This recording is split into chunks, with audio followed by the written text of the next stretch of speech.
Thank you everyone for joining us today for our Center for Connected Multimodal Mobility Distinguished Speaker Series.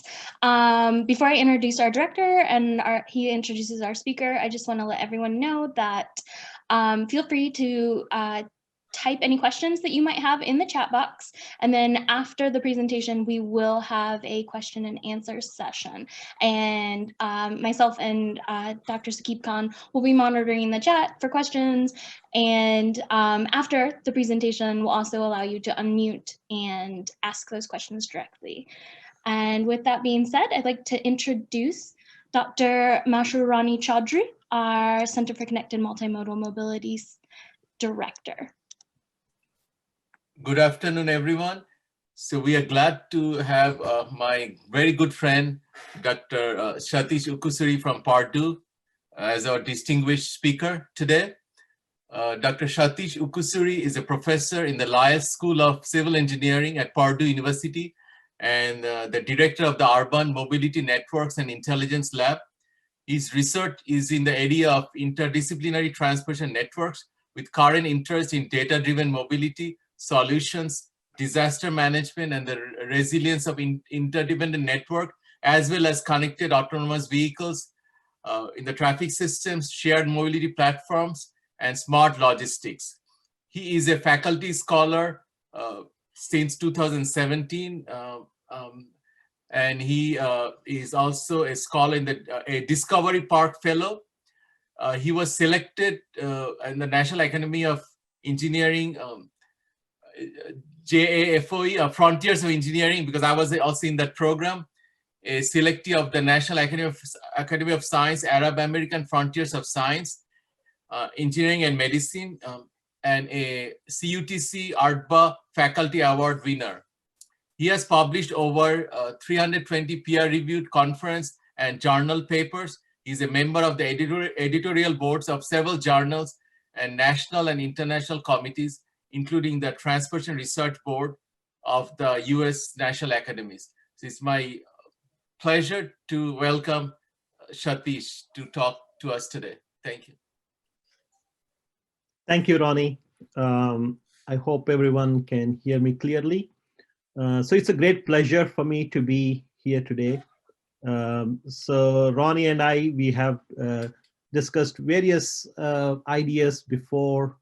So I have strong connections with Clemson in that way, but also my very good friend, Pam Muller-Twitt, with whom we have worked on several evacuation-related projects, also is at Clemson in the same department in civil engineering. So I have a lot of close collaborations with Clemson, and I wish I could be there in person and having conversations over coffee and dinner, but we'll do that some other time. So many of you may know from my abstract and some of my past work that my interests are in transportation network modeling, connected autonomous vehicles, smart mobility, disaster management, resilience of networks, right? So today, really what I want to do is I want to share some of the work from my lab over the past few years, which is from multiple projects related to mobility as a service, related to smart mobility,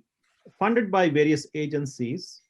And so I want to kind of bring together a couple of ideas to really answer, to provide some at least clues about what is this mobility as a service really contributing in terms of the externalities in cities. Are we really, with the goal of making cities smarter, are we really reaching that goal where using these type of services is really helping people and reducing the externalities in cities? So this is the bigger picture really I want to kind of share with you today. And towards the end of this, I will leave some time for discussion and questions. So my talk is kind of divided into three parts, right? So the big question I really want to kind of discuss with you today is to understand whether our cities getting smarter or better because of actually having these type of mobility as a service kind of systems. And I want to address this from 3 points of view. First, I want to do some quantification of externalities due to the introduction of these type of systems in cities. That's the first thing I want to kind of discuss.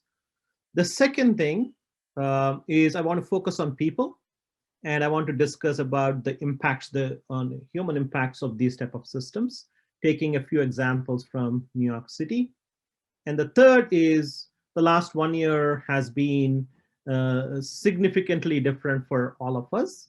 COVID has impacted every sector, but also transportation primarily, right? So I want to kind of talk about how COVID has impacted transportation systems.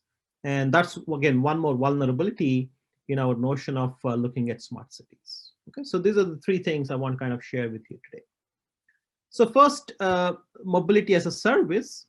This is primarily any kind of application where you have convenience, you have real-time information of these type of availability of these systems and real-time matching that's actually happening in the systems, which provide the ability to do ride sharing, right? So you can see that many of these services have become available in the last 10 years in cities, Uber, Lyft, and so on being the most popular ones, right? But there are many other smaller kinds of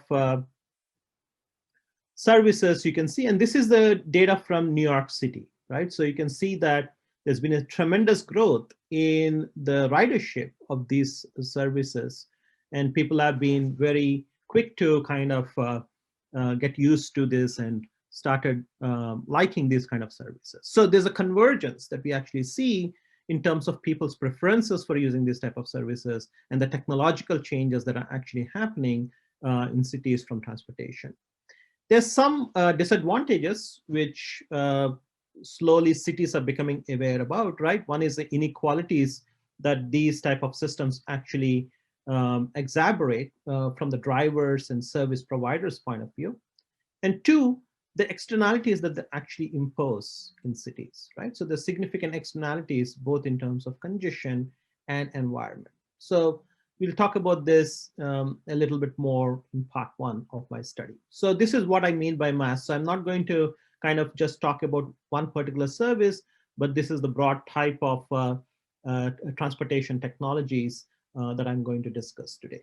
These are also called as TNCs, the transportation network companies, right? Some studies actually call them TNCs. So there are three big drivers which actually have facilitated the growth of these type of services in cities. The first driver is the significant penetration of smartphones all over the world, right? So about pretty much every person in the world has a smartphone by 2024, right? And then in the US, about 75% of the people have a smartphone, which they use for various kinds of services, including transportation, healthcare, and so on, which shows the changing trends in terms of travel behavior. The second driver is the availability of smart sensors and smart platforms, right? So these platforms are becoming cheaper. Sensors are increasing in cars and vehicles, right? And they're becoming cheap and readily available. And then there are also platforms which are increasingly becoming available to engage citizens, and then agencies which actually provide services to citizens. So this type of a connected communities are becoming very common. The third driver is the reception of transportation users to these type of services and resulting in changes in behavior of travel patterns in the cities, right? So we see that a lot of people in the US and around the world are actually using these type of services. So we are actually been doing some work in Africa, and you can see that they may not have a lot of high percentage of paved roads. They may not have very good electricity and so on, but pretty much everyone has a smartphone and they use it for various kinds of services in African cities, right? So using these type of services for accessing public transportation, using it for reserving a taxi or ride sharing is becoming very, very common, right? So these are some three big drivers that you actually see. So the nature of the technology is changing, but the nature of the user, which is in our case, the ride or the transportation user is also changing. They're becoming more accepting towards these type of trends. Okay, so with that background, let's focus on the first part of my presentation, which is externality quantification. I want us to revisit. So when Uber was launched in 2012 time period, this is the mission statement of Uber, right? So which I directly took from their very early mission statement that they actually had from their webpage. This is to bring transportation to people everywhere, making transportation easier, but also to make transportation smarter with fewer cars, reducing congestion, and providing greater access. Okay. Now let's look at this particular statement, whether it is true or not. Okay, and whether this mission is actually satisfied in any city that you actually take. Okay, and let's take a data-driven approach to understanding this type of a question. So you can see that over the time, last few years, the daily usage rates of these Uber type of vehicles, right? Uber is just a poster child for me here, but you can kind of put any other service here. The usage rate of these type of vehicles changes significantly during peaks and lows. And Uber drivers spend a proportion of their shift just driving around, right? So there's a lot of searching behavior for the next passenger that is there. So the first part of this presentation, what I want to talk to you about is using Uber data. I want to kind of focus on this externality quantification. And the way we do that is we design a controlled experiment so that we actually can control for all the other effects that are there in New York City. And we just look at the data from the transportation network company, in this case, Uber, right? Primarily Uber. We have some other traces from other companies as well. And this is something which we have scraped in my lab a couple of years back. And we do comparisons between 2 time points, okay, 2017 and 2019. And we want to kind of make some inferences based upon this analysis as to really, are they meeting this particular goal or not, right? Which is reducing congestion, providing more greater access. Some basic facts about New York City, right? So that because we are doing a controlled experiment, is the population has not changed between these 2 time points that of our analysis. The employment also has not changed, some minor decline, right? The number of vehicles has been held steady pretty much. The TNC drivers, as you can see, has increased significantly. And the number of TNC rides have increased from about 390,000 to 760,000. And the traditional taxi trips have dropped by almost like 30%. Okay, so this is the overall aggregate level of data. We also checked a lot of the New York City project reports, right? Transportation projects, and there are no major construction projects. There are no new other modes of transportation that have been introduced during these two years. So what we have done, I mean, we have an NDA with Uber. We have aggregate data available for Uber, but for this study, we actually need disaggregate data at the level of trajectories. So what we did was we actually did collect the data by ourselves, pinging the Uber and Lyft APIs. And what we did is we put in a lot of about 470 stations all over New York City, which you can see here, right? And then every 5 seconds, we actually ping from this particular location. We look at all the nearby Uber vehicles.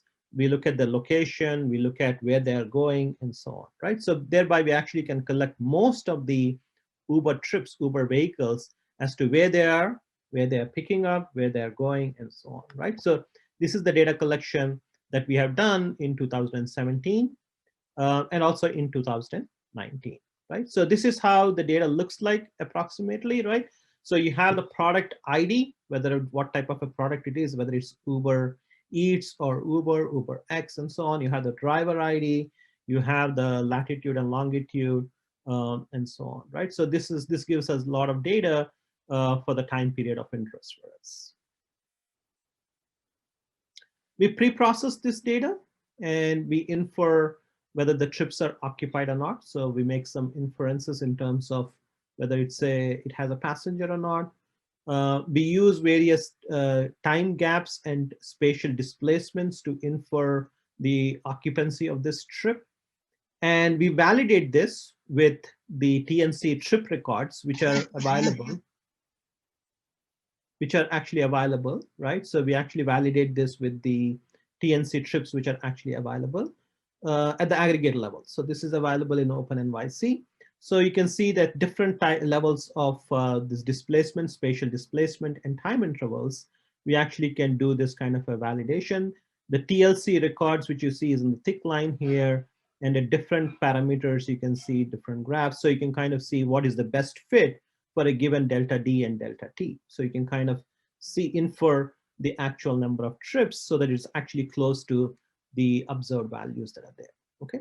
So that's part of the data pre-processing that we have done both for 17 as well as 19 trips. And the second part of that analysis is to kind of look at activity identification. We want to know whether the trip is actually moving or whether it's a stationary kind of an activity, whether it's a moving activity or a stationary activity. Why do we want to know that? We want to know that because in our externality quantification, this makes a difference whether it's a stationary trip or whether that vehicle is actually moving or not, right? So we actually use a space-time trajectory mapping, infer any missing activities that are there, right? And then kind of do a very detailed representation of the traffic conditions and identify whether that's actually a moving activity or a stationary activity for every trajectory that is there. So we use some conditions for that velocity based upon thresholds of like 5 miles per hour to determine if it's a stationary activity or a moving activity. So once we have these trajectories, right, and this data pre-processing done, what we have done is the first externality quantification is to first look at the fuel consumption and the emissions that are there from all of these Uber type of vehicles, right? So for the fuel consumption, we use the cohort model for the moving activities and the 3-mode energy model for the stationary activities. So you can see those equations here, but primarily these emissions and then the fuel consumption is a function of the velocity characteristics and then the acceleration characteristics of that particular vehicle, right, of the trajectory. So we can use that information and we can also estimate the emission, the CO, NOx, and the HC, right? And we estimate we use the various parameters from the cohort model to estimate what those different kinds of emissions are there for 2017 and 2019.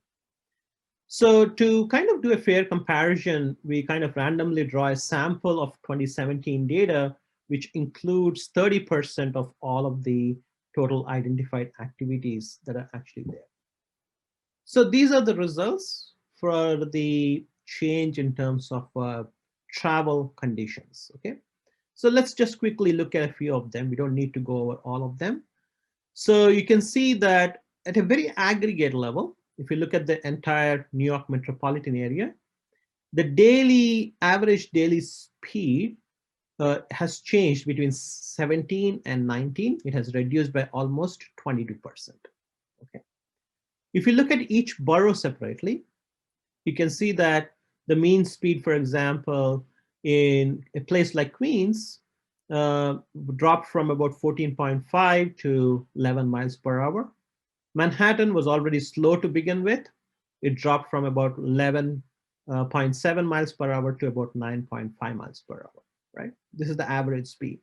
And you can see the same in terms of fuel consumption based upon our models. You can see the fuel consumption has increased in different boroughs. And the overall increase is about 20% as compared to from 17 to 19. And you can do the same thing in terms of the emissions. We see a 150% increase in CO, and around the same type of ranges for for the NOx and HC as well, right? So you can kind of see that the emissions have increased by about almost 150% from 17 to 19. Now, let's look at the temporal impact of these type of changes, right?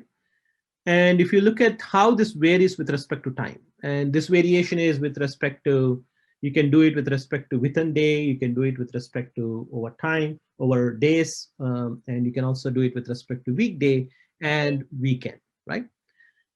You can see that the average weekday speed in Manhattan decreased from about 11.7 kilometers per hour to about 9.5 kilometers per hour. So even in the weekday, you can see that there is a difference in terms of these speeds, right?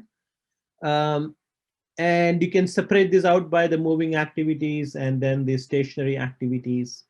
And you can also do this changes, right? With respect to, these are the time of the day, right? So you can see that from 7 till the nighttime period, the 19 is almost 20 to 25% more than what you have in the 17, right?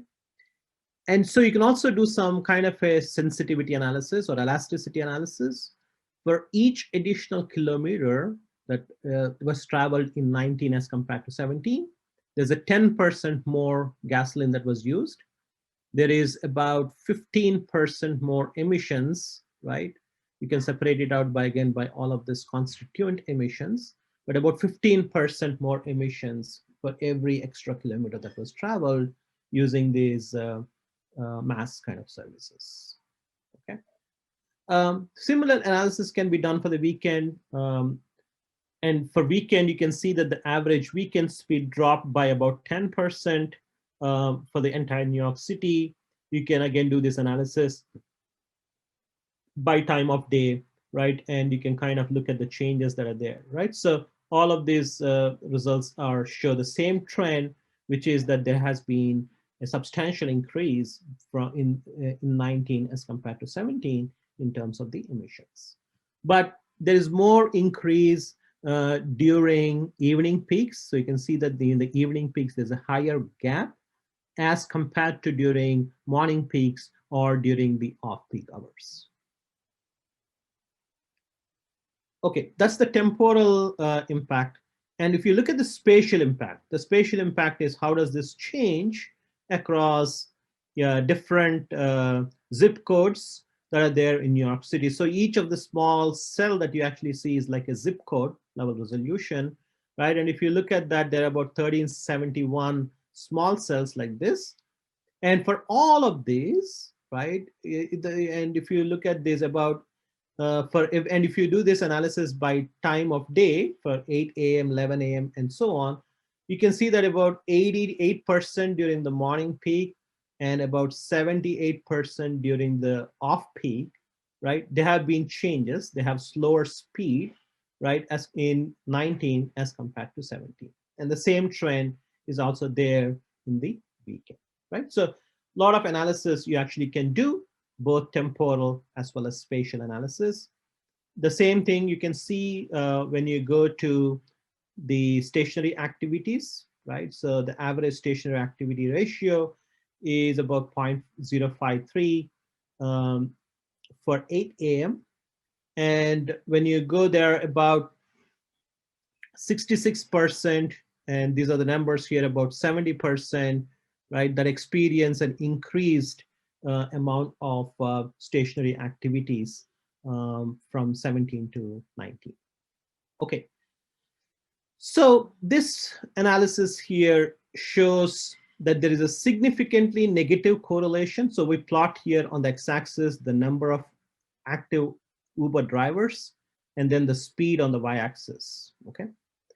For every time of the day. This is for the entire day from 7 till midnight. This is separated by time, which is 7 to 9, 9 to 11, and so on, every 2 hours.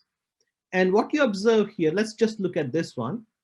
What you observe here is that there's been a significant change in terms of the speed, right, in 19 as compared to 17. In 17, it's about centered around 22 miles per hour, 22 kilometers per hour. Here it's reduced to almost 15 kilometers per hour, higher number of Uber drivers in 19, right?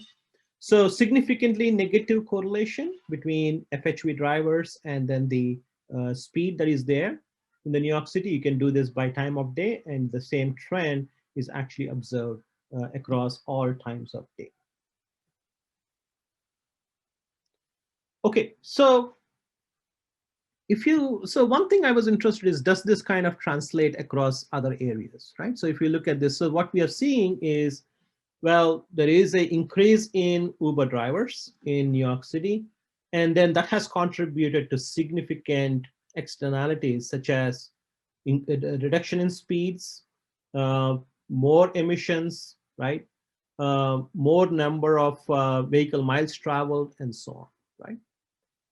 But does this carry over to other cities? And this is something which I found from this report by a consulting firm, which looks at the TNC share in terms of the regional VMT. And you can see that the share, this is just a snapshot of time. This is not really looking at the evolution of these TNCs. But for any given snapshot, you can see even though they only have 1.8%, in terms of the VMT, they actually are contributing by about 8%, right? Same for Chicago, about 2% TNC share, but they contribute VMT-wise 3.5%. San Francisco, much higher, just because of the higher percentage of TNCs that they actually have. You can see that's reflected in the data here. And the VMT is actually even higher, right? So about 12 to 13% in terms of the VMT contribution.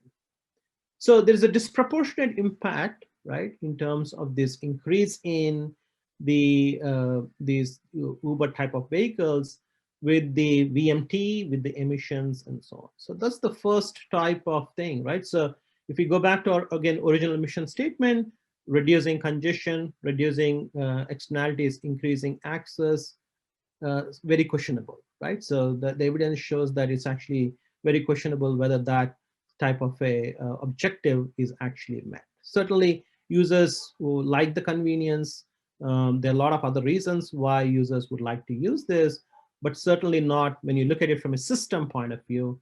When you look at the data and you analyze it from the system operator point of view, there's significant externalities that these type of systems contribute to the transportation sector. Okay, so the next thing quickly I want to share with you is, so what can we do about it, right? So what's the solution? How do we reduce these externalities? And there are many solutions to that, right? So, but one solution, which is again kind of provided, which we have insight based upon the data, is, so one thing which we have done a few years back, about 7-8 years back, was when we looked at the data in New York City, what we observed was if a passenger was willing to walk about 3 blocks and wait at most 5 minutes, you can group about 85% of the trips in New York City together, right? So you can at least kind of match at least 2 trips and do like a ride sharing, but people should be willing to walk 3 blocks and wait at most 5 minutes. So there's a significant opportunity to reduce these externalities by grouping people from the same origin to the same destination, not necessarily point to point, right? It's going to some maybe popular origins and popular destinations. So this is what we call a taxi group ride. It's not exactly a ride sharing. It's not a point to point, right? It's basically a taxi group ride. And this is already there in some cities. Like if you go to Hong Kong, you might see this kind of a city, this kind of a system, right? So this is something which is actually an observation from the data itself. And what we did was we provided an algorithm to actually do this, to operationalize this kind of an insight. And what are the best locations, given a city, how do you choose what are the best locations of these origins and destinations where people would want to go and actually access these kind of taxi group rides? How do you do this kind of a matching between the passengers and the drivers? How do you group them together and so on, right? So we have developed a very nice scalable optimization formulation for doing this.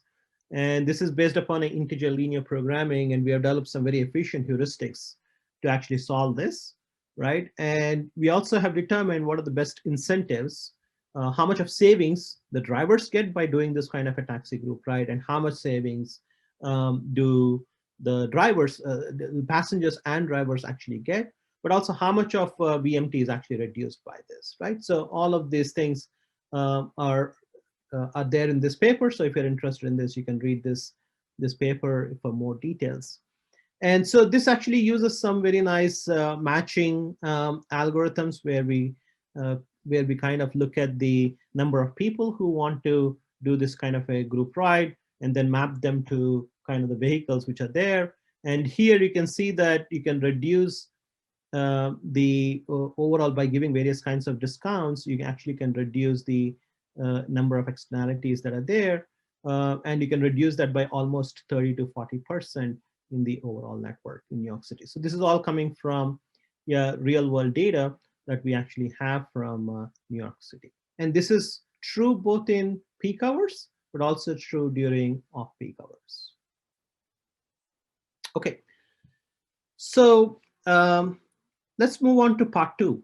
And so part 1 was mainly about system-wide characterization. Part 2 is something which I want to talk about mainly from the human impact. So some of you may be observing the New York City system, right? So over the last 2 years, if you see many of the taxi cab drivers, the regular cab drivers, have been facing significant challenges because of TNCs, right? And if you notice the medallion structure in New York City, the medallion price has increased from about 200,000 or so in that ballpark to about more than $1 million over a period of 5 to 10 years, right, in New York City, with the peak being somewhere around 2008, 2010 time period. So that's when the peak actually happened.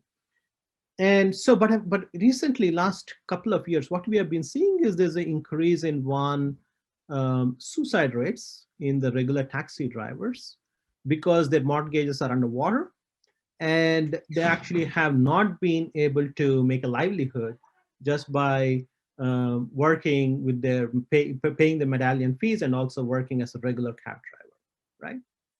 So one of the things which we were interested, we actually got some very nice data from the TLC about these mortgages and how much are people willing to kind of, at what wage point are people, because the entry and exit in this type of markets is pretty easy, right? I mean, as long as you have you can also loan your medallion to other people and so on, right? So the question of interest for us was, at what points are people willing to exit the market? How much, as these TNCs are actually growing, the number of Uber type of vehicles are growing, how much are other cab drivers working more? And two, the TNC drivers, are they working in terms of revenue maximization, or are they kind of having some other objective in terms of what they're doing? And as a function of this new market conditions, what are regular taxi drivers doing, right? So are they just, some people are exiting the market depending upon what type of mortgage they have, or are they working more, or are they working the same type of regular hours that they're actually doing before? What type of locations they actually go and so on, right? So that was really the question of interest for us, to see the difference between the labor market conditions, how many drivers are willing to enter the market, both in these two markets, right, in the TNCs and the regular taxi markets, and the interaction between these two, and then the number of hours that they're actually willing to work as a function of the regulatory prices.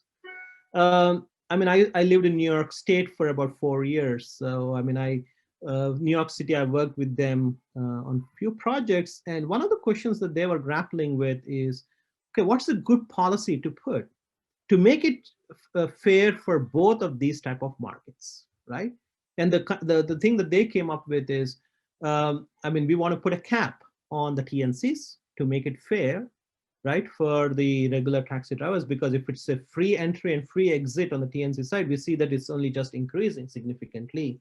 So we want to be able to just put a cap but what's the right cap to put, and how does that affect the dynamics on the regular cab driver side, right? So that's something which they were interested in. So this study was kind of motivated in terms of quantifying some of those human impacts and looking at the policy effects of putting caps, right? So I won't go into the details of all of this. So this is based upon some data that we actually have of this individual level taxi driver data, which is proprietary data that we had access to for some time. And you can see that at the individual level, right? So the monthly income per driver has been fluctuating a lot, right? Over the year from 2014 to 2019, right? So the market level, the taxi fares on an average has been the average taxi revenue has been reducing significantly for people, right? So there is a change in the taxi drivers' work behavior due to the impact of TNCs. And from the economic point of view, we wanted to see whether is it revenue maximization behavior, which is not able to fully explain some of the drivers' behavior, or is it a reference dependent preference? That means maybe the drivers only work until a particular threshold, and then even though they may be making more money, they just don't work beyond that particular point, right? So work more hours on certain days, but just exit the market after a certain amount of time. So we actually kind of test various hypotheses using this data. So the taxi drivers don't change their expected wage with respect to the increase in TNCs. That's one hypothesis that we actually wanted to test. And two, in terms of their behavior, taxi drivers don't show this RDP kind of behavior in the market. So using the data from 2014 to 19, what we had was we had the income of these drivers for each and every driver, and these variations for green taxi drivers and yellow taxi drivers and TNC, the number of TNC drivers that are there. And you can see that there is a significant drop and a proportional, there's a significant drop in terms of their monthly average incomes. And the drop of the number of labor supply is faster than the market fare that actually is resulting in this rebound of this income.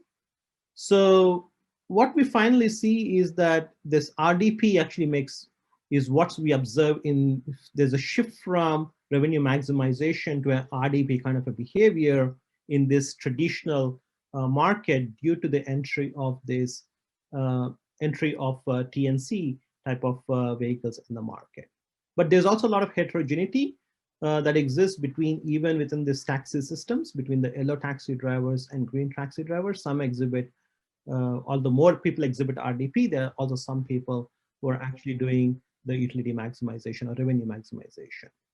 But there's potentially loss of labor supply due to these kind of behaviors, and we come up with some elasticity measures in terms of how to kind of look at if there's a 1% increase or decrease in wage, what's the corresponding percentage in terms of the working hours for different types of taxi drivers, yellow taxi, green taxi, and so on, right? So we can quantify that. And that has informed as to what type of a policy and the effect of these policies that one can actually come up with. You can set a minimum wage for app-based taxi drivers. You can limit the number of FHVs. You can have some kind of a cruising cap rule. Then you can maybe put regulations to make TNCs much more complementary to transit as compared to competing with transit. Most European countries can legally ban certain types of Uber type of services, right? Because they have stronger unions in those countries. And private car owners are prohibited from carrying passengers for fares and so on. So you can come up with various kinds of policies. So each country like Japan has this policy where if you have a private vehicle, you can't run an Uber, right? So anybody cannot be a taxi driver.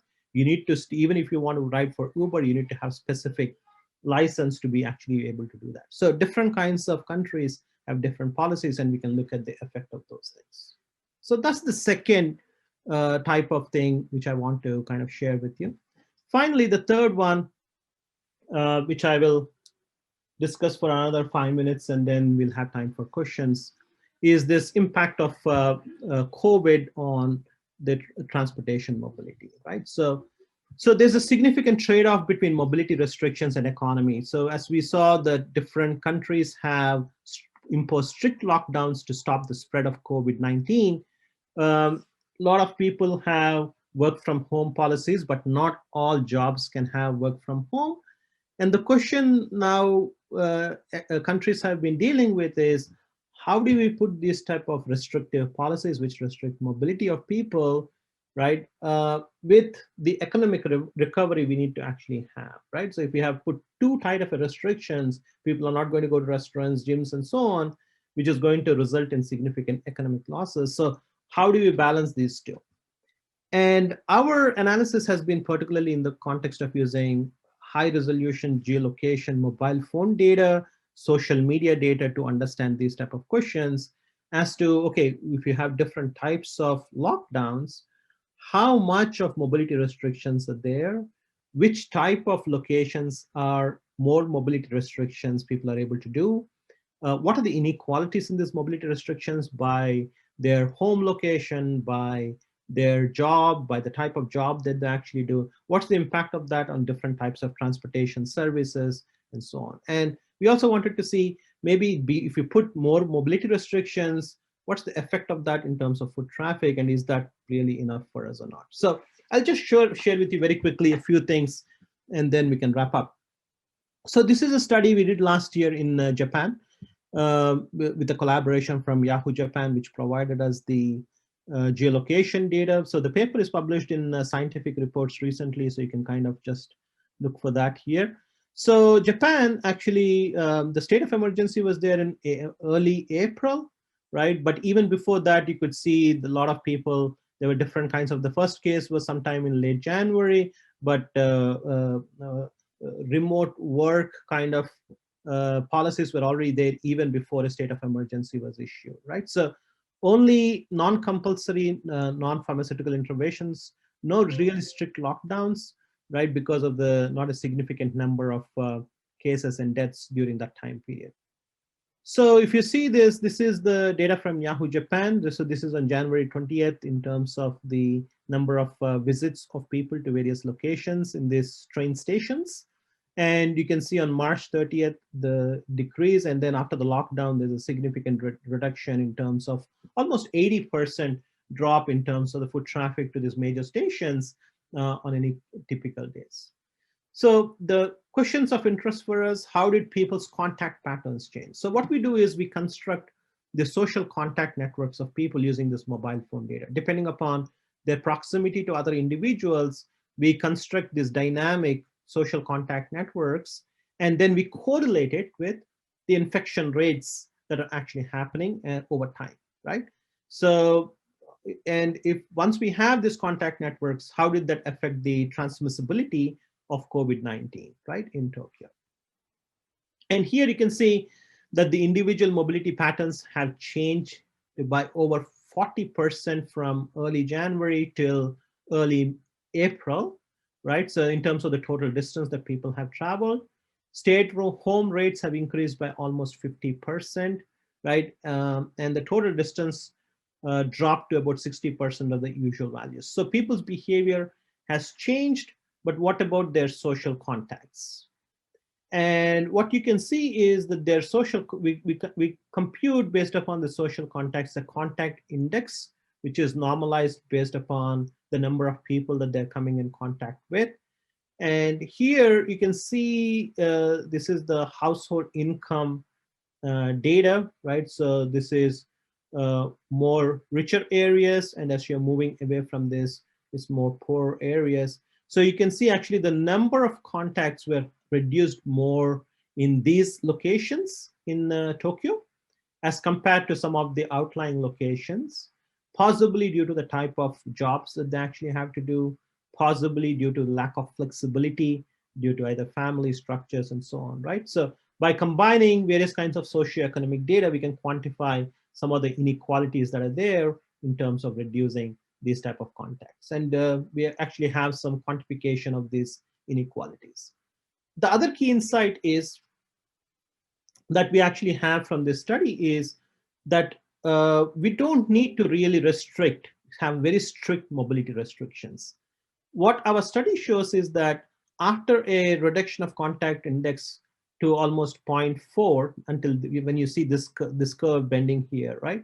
About less than just 0.4. Beyond this, the marginal benefit in terms of reductions of RTs are not significant. So having tighter mobility restrictions beyond this 0.4 value is not really going to bias significantly. So this helps us to target more specific policies in terms of keeping maybe some businesses and establishments open so that you can maybe balance between economic activity and containing the number of infections that are there, right? So that's something which is a key takeaway from this analysis that we have done. Of course, the limitation is we don't really account for a lot of other behavioral things, right? So there's a lot of people not wearing masks and maybe washing hands and all of those things. So that data is not incorporated into this type of analysis. So I'll skip all of this. So this is all data from the US.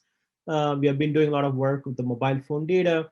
So this is a paper which is going to come out very soon, where quick insight is we have a social distance metric, which we have computed from the mobile phone data, location data, right? So we can kind of see how much time people spend together, whether what is the social distancing metric based upon this kind of a data, and how does that change over time for various kinds of POIs, including transportation type of services. How does that change for various kinds of transportation services and things like that?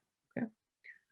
All right. So these are some things that we have kind of looked at in terms of public transit. You can see the significant drop in terms of public transit usage, about 60 to 70% drop. But other modes have actually benefited from this. So this is from the NYU data. Right, so you can see there's increase in pedestrian traffic and also in terms of cyclists, more number of cycling trips across this. In India and in some of the developing world, there have been significant, again, inequalities between what rich and poor could actually do. You can see that a lot of people, some of the poor working people had to travel hundreds of kilometers back to their villages after the COVID because they did not have a job, or it was no longer safe to actually live in the city where they're all migrant workers. So this type of informal settlements actually being forced to go back to their villages has caused significant inequalities in terms of due to COVID, right? All right, so I will wrap up here. So my main message in today's kind of talk is that are really cities becoming smarter with the technology that we actually have with these new types of services?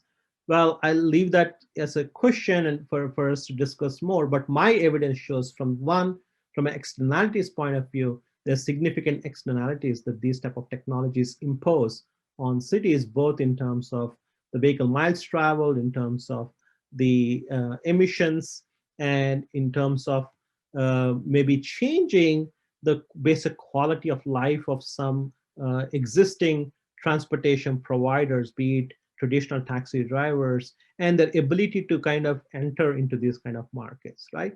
So there are both citywide and network-wide impacts. There are human impacts, and finally, the COVID has actually kind of laid bare some of the vulnerabilities that are there in these systems, right? And it has shown that transportation has taken a big hit due to restrictions in terms of the mobility, particularly the transit system. So there's a need for developing, I think, solutions which kind of really account for all these different dimensions and provide appropriate incentives so that equity is part of the solution. And we want to really consider not only just be users of the service, but we want to develop these technologies in a way that we can kind of also look at the equity considerations in terms of the design of these systems. Finally, the new kinds of data, be it social media data, cell phone data, trace data, trajectory data, and not just using the data, but creating new kinds of models and testing counterfactuals from these models will help us to answer very important policy questions in the area of smart cities. So with that, I would like to kind of acknowledge various funding sources which have supported this study. And of course, this work is would not have been possible without my PhD students, my very good PhD students who worked on these projects. So I would like to kind of acknowledge them. And this work has resulted in various data. So some of the data is openly available in our GitHub account. So if you're interested, you can take a look at those things.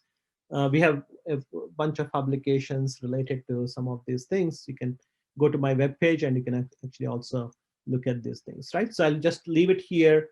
Again, a great pleasure to be here, and thank you very much.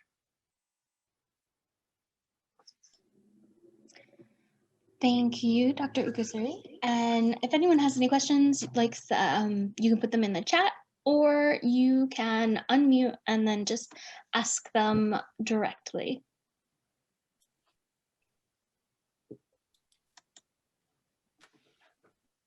Yeah, thank you, Satish. It was a great talk. Thank you.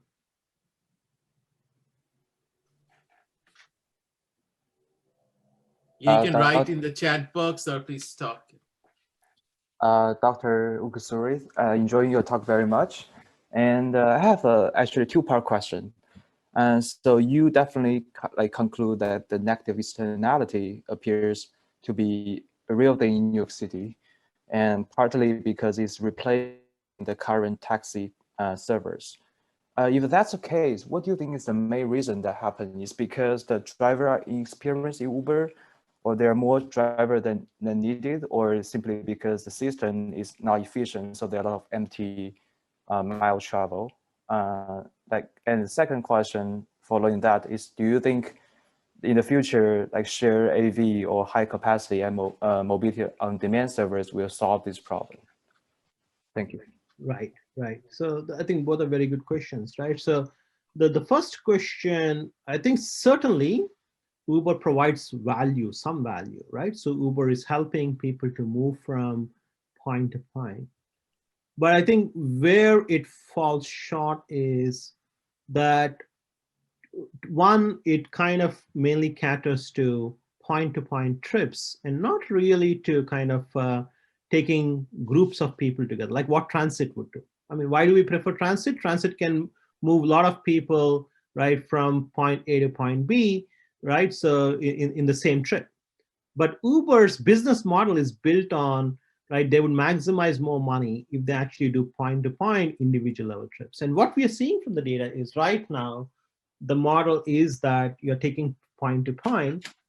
And Uber has the main key reason why people use Uber is because it's very convenient for people to actually use. You don't, I mean, you're new to a city, you don't know what taxi services exist, or you're not sure whether you want to take a traditional taxi, you don't want to stand in the rain, you don't want to stand in the cold, and so on. You're standing inside a building, and then you're just using a smartphone, and do you know how to call it Uber, right?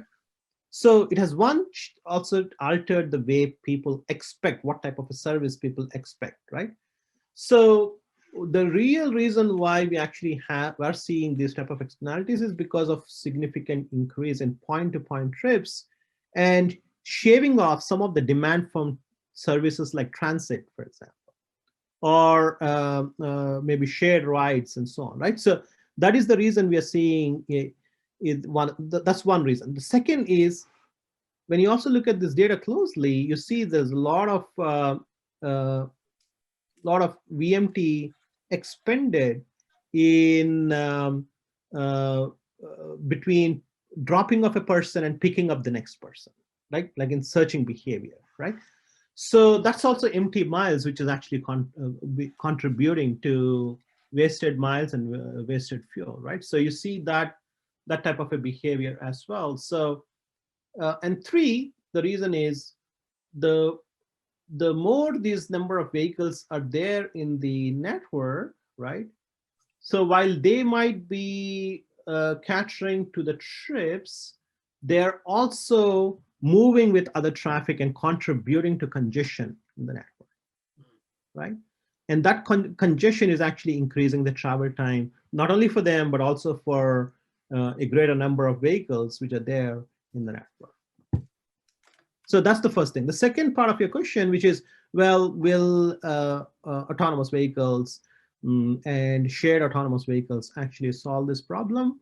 At least I think a preliminary kind of evidence is possibly, but I think part of the mix should be a couple of things. One, we need to have better analytics to kind of make sure that there is less time spent in terms of this empty miles between drop off and pickup.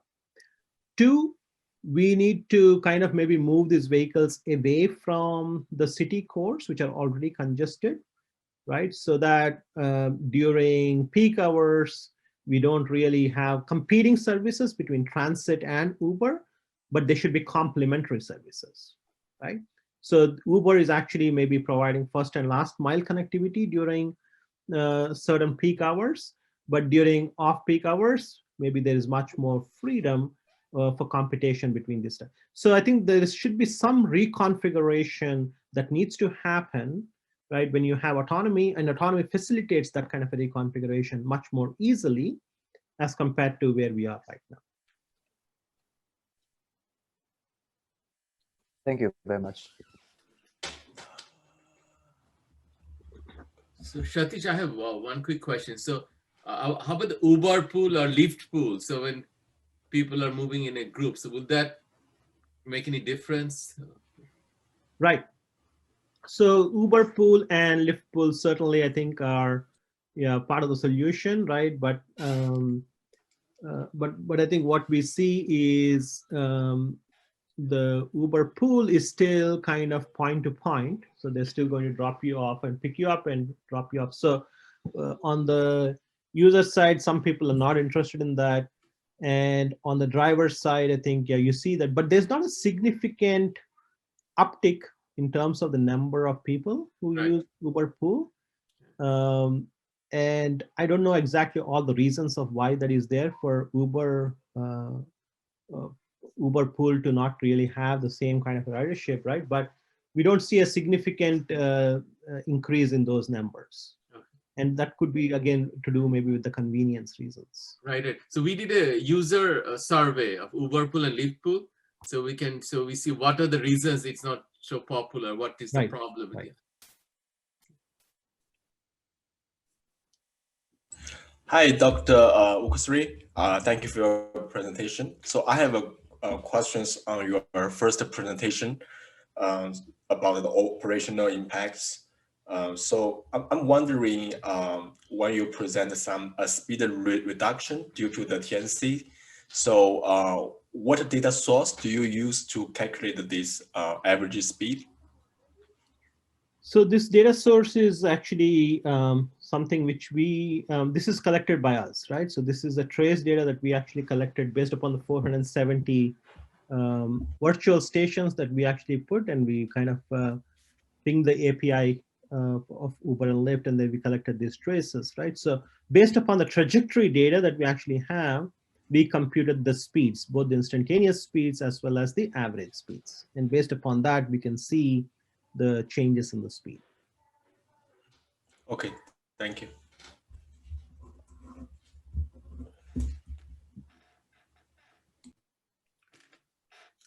Any, we can take one more question. We are about 3 now. So any other question from anyone? So thank you so much, Satish. I don't see we have any more questions. It was wonderful. Thank you again for spending your time with us. So thank you. Yep. Thank you, Ronnie. Thank you, everyone. Yeah.